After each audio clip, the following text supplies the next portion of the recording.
All right. Hello, hello, hello. Welcome. My name is Azrael. In today's video, we are going to be taking a look at the Bexley District. This will be the first part of a 4-part series where we go over and we showcase everything that we've done for this district. I'm joined here by a very special guest. Some of you may know them. Please introduce yourself. Yes, I am. You might know me as BludPanda. I go by Aluris as well. I am the second builder, primary builder. We have a few others, but me and Azrael are basically a team here, and we're going to be showing off what we've done so far with the city. So this video is complicated. We have 4 parts that we have to showcase, and we have to break it down that many because this video will actually be 4 hours long. We've tried. Yeah, we've tried. There's just so much content, and you'll see that in this video. We're going to showcase just a handful of things, talk about it, hopefully not talk too much about it, and go from there. I think we should probably start with the bridge. Of course, of course. This Yes. is where it all started. Yep, this is the Kane Memorial Bridge. This was the first thing that was built on the world. It took me a very long time. It took me 2.5 years on and off. I would put 5 minutes of work in and then take a 6-month break. But eventually, Yeah, I was there. eventually it picked up. And now we have a whole district to showcase. This world was just started even while I was doing Gotham with Sanity before, and I didn't really know it would end up being like this, being this big, and being like the best Gotham I've ever worked on. There is some other stuff the bridge got added recently that wasn't 2 years ago, but Yeah, this these is interior bits. yeah, I made these recently. I had these on a very old save of the world, and I finally added them back. And they're just like little maintenance rooms you can climb up. And Yeah, we have retextured some things, so we're going to be doing like a whole texture pack for this map. So some things might look a little off, like a lot of the iron stuff got redone recently, so some of it looks good, some of it doesn't, but we'll work on it. yeah, you'll notice it. Like all the iron bars and the trap doors and doors all match the same color. They match the monster spawner color, and that's just kind of our iron color that we went with. And we have this little secret room right here. It's like a little bridge maintenance room, like power room, some boilers and pipes, electrical things, an old furnace. Yep, I think, and people will come to notice this throughout the parts, but we really love these kind of like hidden areas, these kind of miscellaneous utility rooms and stuff like that. That's kind of one of our favorite things to do, is to detail it out like this. Yeah, I make these all the time. At least I try to. There's so much stuff to look at visually on the outside when it comes to all the buildings, and you can get lost just looking at that, but just having little interiors to explore makes you even more lost. It gives that whole another dynamic of just how complex we're making this. And you can take this little door right here, and it actually takes you out to the city. So here is the Asa Club's Bar and Grill. This is the first building that made its way onto Miagani Island, and it's just a generic square building. I based the name off of the level from Injustice 2, and at the time Injustice 2 was pretty popular, so I added it here as a chain establishment. Originally it comes from Metropolis, but there's one here in Gotham, and I think that's pretty neat. This was the first building on the map, pretty much, and I wasn't really officially a part of it, but soon after this I came on and it started speeding up. And this is like one of the very few square buildings we have in the city, which is kind of crazy to think about. This is the best one for sure, in my opinion. It has a little interior too. It's got a little bar in here. You helped me with this, I believe. And Yeah, I did, and a lot. You'll notice throughout the Gotham, there's a lot of these like compact interiors, and we try to make them like actually real. Like you can look outside the windows and they work. Yep. Sometimes they don't work, but we do try. And it's very small, but it's very cozy. Cozy's the word. Oh, Yeah. there's a Germa. Oh, Germa already showed up. We got like a little hallway for some bathrooms, and then you can press this button right here, and it takes you to some random person's apartment, I guess. That's pretty neat in here. It's very messed up. Yeah, my favorite detail is just the carpet, which A lot some of people like to say are plates, and I just do not agree with well, that. I don't know who would say that. They must be Yeah. like crazy or something. And a little bathroom, little kitchen. This one also connects to the exterior. We have a little exit here. Goes onto the fire escape, and we love to have these fire escapes here and there. Like we really like to focus on realism and realistic elements. We don't let that like take over. We have a lot of like fantastical elements, but we do like to have our little fire escapes. You know, you need a little bit of the ugly to make it beautiful. And here we have a little comic book shop. This was recently added, not the building, but the interior. This is Murdoch Comics. I made this for my friend Hero. There's no real way to get inside, so we're just gonna have to break a window. Man, I love this interior so much. I'm so happy with how this turned out. I was not a part of this, but it is very cool. It does remind me a lot of my home city, Savannah. Like River Street and stuff. There was a lot of these old buildings, which that's kind of what this district is. It's like the oldest part of the inner Gotham, like city part. It's a lot of the buildings in Savannah are just, they've been renovated and they're used for things they weren't used for before. So the comic shop, this wasn't always a comic shop. It was probably something industrial and it got turned into that. And you can kind of see the remnants of like the ceiling and stuff, and it's very it just reminds me of that, and I like that a lot. I based it off of my hometown, and there's just a lot of like industrial rustic interiors with a lot of black metal and stone cold grays and a lot of wood, and that's what I based this off of. I used actual comic book shop interiors as well to help build that.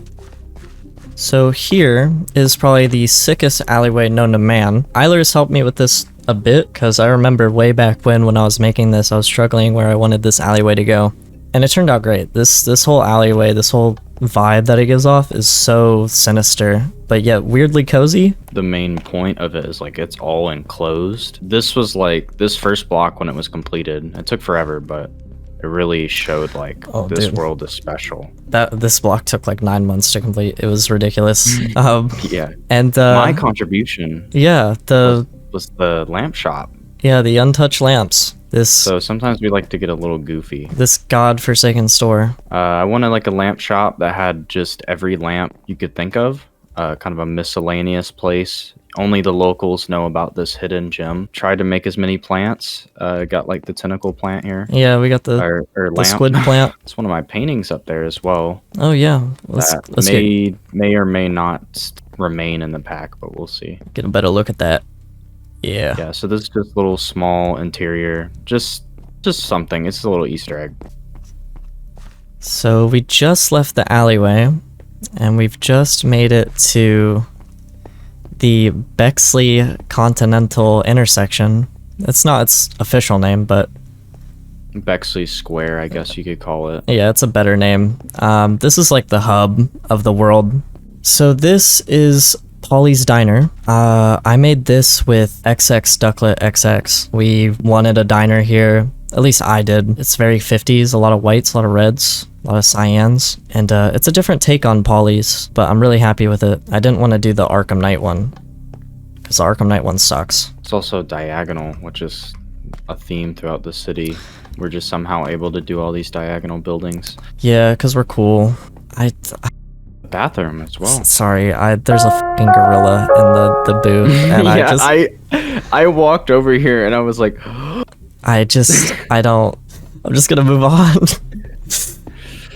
Okay.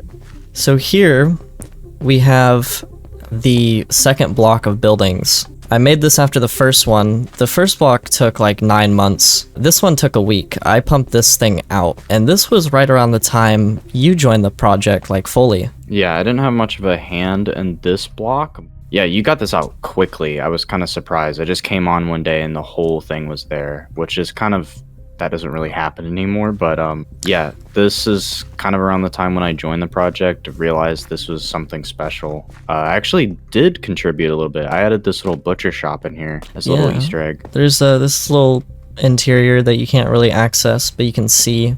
There's a lot of built-in parkour. Like, you'll see a bunch of these fire escapes, and you won't think too much about them, but you can actually, like, hop up a bunch of stuff, get around the city a lot. There's a whole parkour route around just this block of buildings.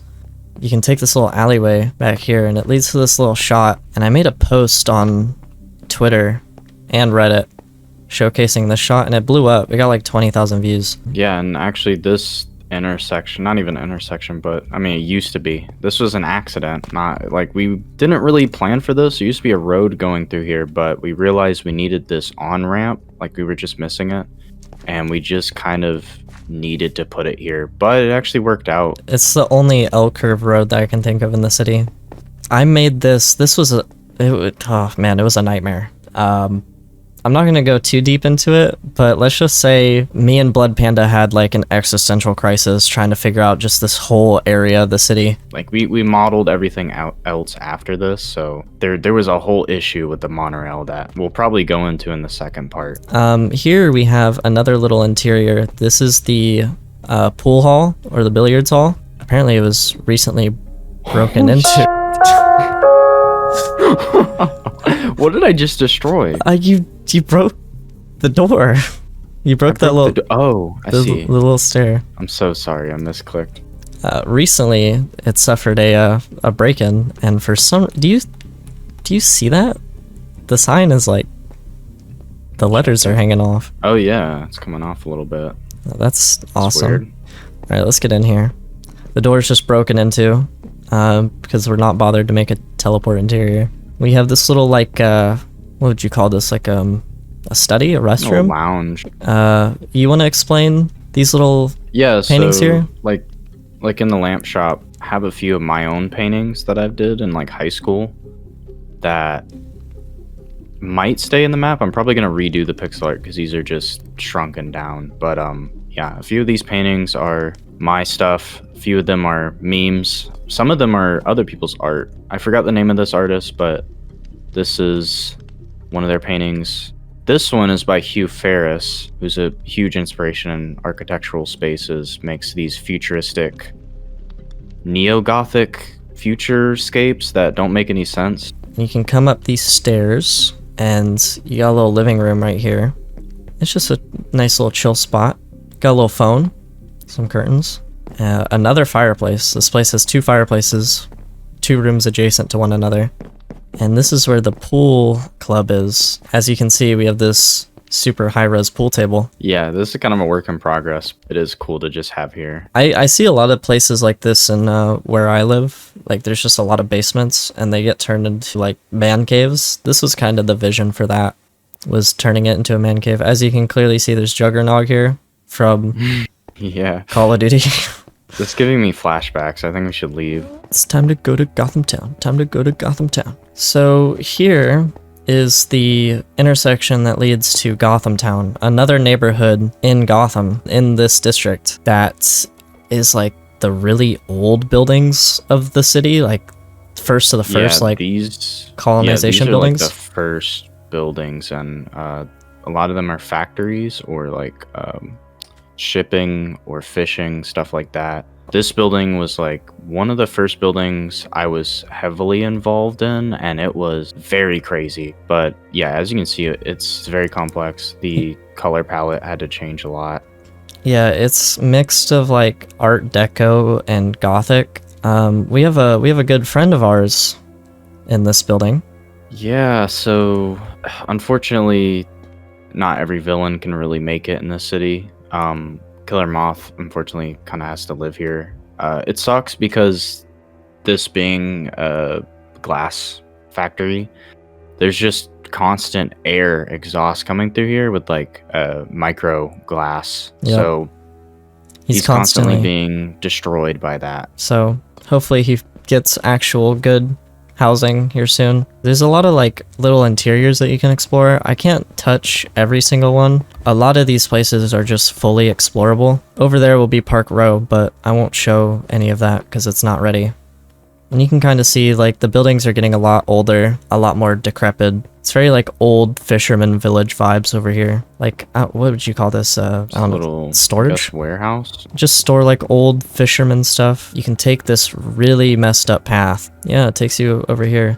We'll showcase more of that in the next video. God, this shot is amazing. Holy crap. I think also the way we just came, like going around the docks and the outskirts, like really showcases our like dedication to just the structure of our map. We don't want it to just be grids. We have so many curves and winding roads and different paths you can take to get around places. You know, it's not just the sidewalks, but again, we have like docks, we have alleyways, we have sewers even. Pretty much, these are the oldest buildings. Yep. Probably in the city itself. Like these are, you can see like these buildings are made out of like seashells and rocks and stuff. They didn't have great building materials at the time, and so these things are falling apart. And there's also signs. So we were just in the McVeigh court. I try to name every street in the city. I think every street is named. That's something you've taken over. Yeah, like just everything is named. There's a lot of attention to detail. A lot of the buildings have like numbers and stuff too. The entire first block, second, third, fourth, fifth, like all the buildings in those blocks have names. You would never know it, but I would, so that's all that matters. So yeah, there's like a whole dock section.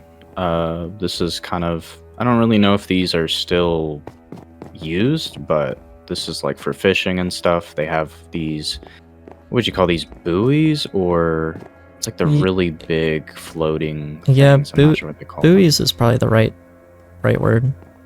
We also have this little boat section over here as well, and this gives you a really good shot of like one of the coolest areas in the city. I think we'll get more into it in the second part, but just the elevation and planning we had to do for this whole area was kind of insane. And I think we can actually end the video off with a really cool, I guess, Easter egg memorial type thing. This is a Kevin Conroy memorial thing. I wanted to memorialize him in some way on the world, and I thought this was a really good spot. At the time we were building here, it was just the prettiest shot in the city, so I put him here on this little rock, gave him some little candles. Yeah, it's a very peaceful area. I think it's the perfect spot for it. Alright, so I think that's everything to showcase for this part. Like I said, there's gonna be 3 more parts with way more interesting content. We just have to split them up because there's actually so much stuff to show and so much things that we want to talk about. Yeah, I mean, we've recorded this before, and there's so much we can say about this. In fact, if you have any questions about our design philosophies that we didn't really have time to talk about, or just any question really, we were going to be doing like a Q&A probably. Feel free to leave any questions in the comments, and look forward to the second part. You can kind of see a little bit of what we're going to be showing. If you want to support this project, please showcase it, share it around. It would be a huge help to us because we do plan on selling the map to you guys. So we plan on finishing it, selling it, and for you to download. If that's something you're interested in, you can also check all of our updates through all my socials, through Twitter, through Reddit, anything that this map is posted on. If you want to get behind the scenes scoops of anything and updates on when it will be releasing, you can also go down in the description. You can click on that Discord link and join the community Discord server where we post devlogs, things that we're actively doing. You can ask questions there. We'll be able to answer it there for you. So if that's something you're interested in, go join. It's completely free. We would love to have you. This Gotham that we're talking about here, and I think we're trying to quickly get through a lot of this stuff, but I want to emphasize, like, this is way bigger than this area. Like, this is the start of Gotham. Yeah. This is like, literally, I'm telling you, this is like 10% of Gotham. So all these interiors, all this stuff we're going through, the parkour, just all this like storytelling and detail, this is just the beginning. Like, it's going to be way bigger than this. So, but for us to get to that point, for us to keep going, we do need support. We need to know that this map is wanted. Tell us in the comments what you guys want to see more of, what you guys are interested in seeing more of. We have a lot of content that is outside of this district that we're working on too, so you guys might see some of that. Yes. In the future as well. Alright guys, that's been all from us. I can't guarantee when the next episode will be. Hopefully it will be soon.